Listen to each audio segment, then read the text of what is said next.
Per donar a conèixer el patrimoni històric i cultural del municipi de Vandellòs i l'Hospitalet de l'Infant, l'Ajuntament ha organitzat 7 visites guiades per Setmana Santa per al període comprès entre el 13 i el 21 d'abril, 4 adreçades al públic general i 3 dirigides a les famílies. En el cas de les visites guiades a l'Hospital del Coll de Balaguer, s'hi mostrarà el centre de visitants situat dins dels murs de l'antic Hospital Fortalesa, fundat per l'infant Pere d'Aragó l'any 1344 per defensar, assegurar i poblar el territori i el pas del Coll.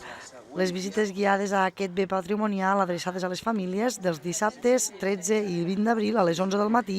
estan pensades perquè els pares i els fills aprenguin jugant d'una manera divertida i amb explicacions adaptades a l'edat dels nens i nenes mitjançant una gimcama. Estan recomanades per als nens i nenes que tenen entre 6 i 12 anys perquè és convenient que sàpiguen llegir i escriure. En la visita guiada Viatge al passat del Coll de Balaguer, del diumenge 14 d'abril a les 11, es proposarà una passejada per entendre la importància històrica i geoestratègica d'aquest indret i per repassar-hi els diferents fets ocorreguts. En la visita guiada per a famílies, el Llastre és més que un riu del dijous 18 d'abril a 2:45 de la tarda, els participants faran un recorregut a peu per aquest riu per descobrir la seva part històrica.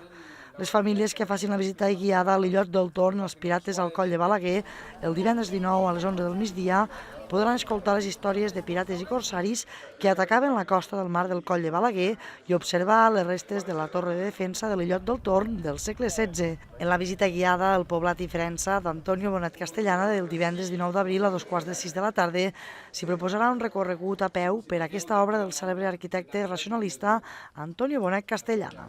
La visita guiada Última línia de defensa a les fortificacions de la Guerra Civil al Coll de Balaguer del diumenge 21 d'abril a les 11 del migdia permet als participants veure trinxeres, nius de metralladora, refugis i polvorins, entre d'altres, que hi va construir l'exèrcit republicà per evitar l'entrada de l'exèrcit nacional. Per prendre part en les visites guiades a l'Hospital del Coll de Balaguer cal fer una reserva prèvia a l'oficina de turisme. La reserva de la resta de visites guiades es pot fer al centre de visitants de l'Hospital del Coll de Balaguer, a l'oficina de turisme o a la pàgina web de culturalabast.cat.